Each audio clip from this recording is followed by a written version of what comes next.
room made a decision to come to exit. But before we made that decision, we had to commit.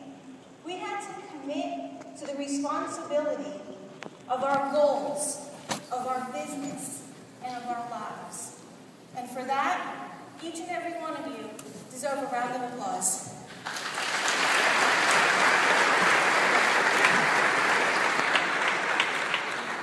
I want to share with you a story about Rudy's daughter. Who is Rudy? He was a guy born back in the 1920s. He lived through the Depression. He was a World War II vet. He married his childhood sweetheart. He was a musician, a songwriter, surrounded by entertainers all the time. He was a dancer, the life of the party. Where's Angel Tucker? He was a high eye, right? And Rudy and his wife had 3 children, and their youngest was Rudy's daughter. And Rudy's daughter, she loved growing up in this family. There was a lot of love, a lot of joy, a lot of music. And she had a big brother. And her big brother was just like her dad. And he played the guitar really well, like a professional as a kid. And every morning, she would run into his room because she couldn't wait to start her day with him. And one morning she did that, and he wasn't there. He had been brutally stabbed to death the night before, at the age of 16, by a stranger. And this devastated the family. It could have torn them apart. But Rudy wouldn't let that happen. He taught his daughter to never become the victim of circumstance. And stuff happens to all of us. Everyone in this room has a story. And it's not what happens to us, but how we deal with it that really matters. So Rudy's daughter went on with her life. And it was a very sheltered life now. She went to an all-girl private school and off to a local college because she couldn't be far from her family. And while she was in college, she decided to become a teacher. And that was a really good decision. It was a good decision because it was her decision. You see, when she was back in that all-girl high school, she was forced to take typing and stenography. 2 classes she had no interest in. So Rudy went right up to the administration and he demanded why she had to take this. And he wanted to know if these classes were mandatory in the old boys' school. And they weren't. And she was the only student in the school that didn't have to take those classes. You see, at that moment, he taught her that no one had the right to decide who she was going to be based on their opinion of her. So becoming a teacher was a good decision. She made a few other decisions while she was in college. She decided that she wanted to go to school at night, that she wanted to work during the day. So she took a job down on Wall Street. And at that time of her life, she met the love of her life. So picture it. Here she is. She's young. She's working on Wall Street during the day. She's going to school at night. She's spending all of her free time with the love of her life, all while living under the roof of mom and dad, paying all the bills. But she was worried, you know. And although life was really good for her, she was worried. Not about Rudy, who had a heart attack a few years back, because he was full of life. She was worried about her mom. You see, her mom had diabetes. And she was afraid that her mom's life would be cut short. And then it happened. Right before Christmas, she heard a thump in the kitchen. She ran in there to find her mother, standing over Rudy, who had just had a massive heart attack. And after Rudy's funeral, her mom did suffer from complications due to diabetes, and she was hospitalized, and she died as well. And Rudy's daughter found herself in a situation where she had lost both a mom and a dad in a very short amount of time.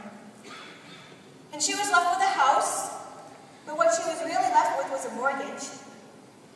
And this was a kid who never paid a bill before. So she was getting really scared. The bills kept piling up. And she knew that she couldn't become the victim of circumstance. So she decided that she was going to put teaching on hold. And she was going to work full-time, but not on Wall Street for a salary. She decided that she was going to go into real estate because she needed to be in control of her income. Everyone thought she was crazy, completely crazy. Even the manager at the real estate office told her she was nuts. Why would she ever think that she could do this? No one would take her seriously. There were people out there that had 10, 20, 30 years more experience than she did. And they were having a hard time. So what in the world would make her think that she can do this?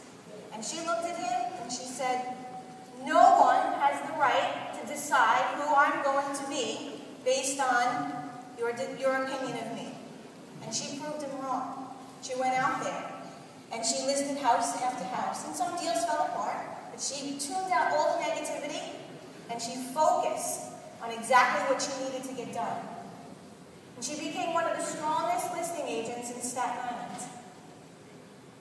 She listed about 100 listings that year, and she continued to do that year after year. And then she married that love of her life. Now they've been dating for a few years. And they built their own house. And they opened up their own independent real estate company. And it was highly successful. And then they had their beautiful daughter. And when their daughter was born, just like any other city dweller, they decided to move to the suburbs. And when they got to the suburbs, she opened up her second real estate company. And in an area where she knew absolutely no one, in the first 6 months, she had about 60 agents on board. She didn't stop there. She brought that company to the top 5 in closed volume, and they were fighting for #1 in listings in the first year. Where are my brokers? Would you be happy with those numbers? Yes or no? Do you think she was happy? No, she wasn't happy. She wasn't happy because she wasn't happy with the brand, not the real estate business. She loved the real estate business, but the brand did not fit her belief system. So she sold it, and she went on a quest to find a company that offered more, something better. She knew it had to be out there. But this time she knew exactly what she was looking for. There were 5 things. She was looking for #1, a company that was really good for the agent because she remembered what it was like being an agent. It had to have tools, technology, and training in the hands of the agent. #2, it had to be a company that was really good for the broker because she wasn't afraid to build an office big and strong, but there had to be a return for that. And #3, it had to be a company that was good for the corporate company.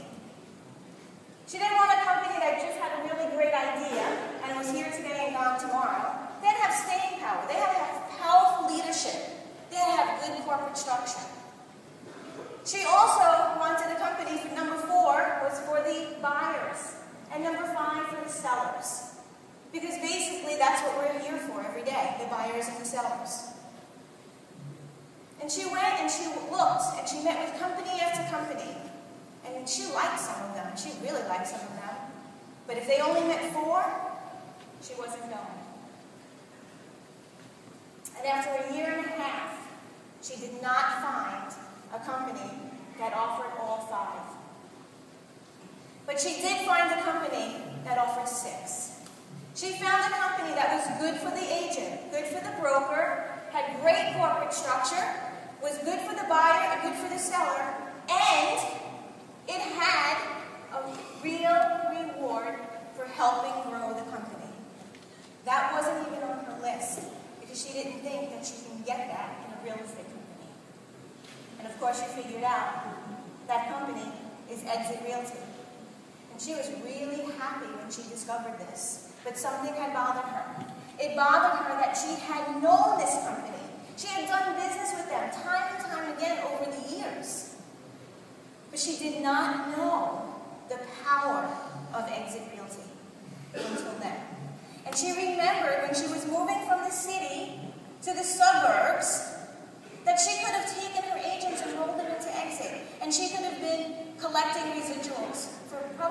10 years now. And when she opened up her branded company, it could have been Exit.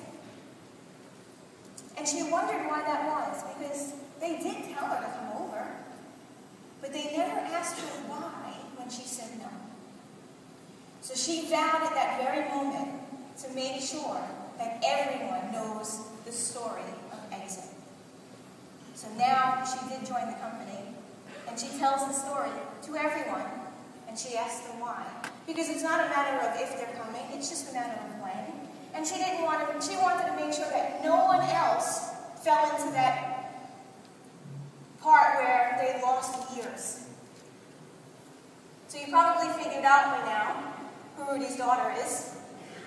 I'm Victoria Rivadeneira, and I am Rudy's daughter.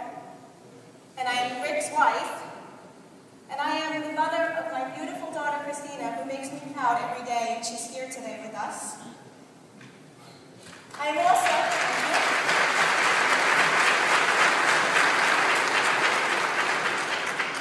also the Regional Director for Upstate New York, and the new President for the Northeast Division.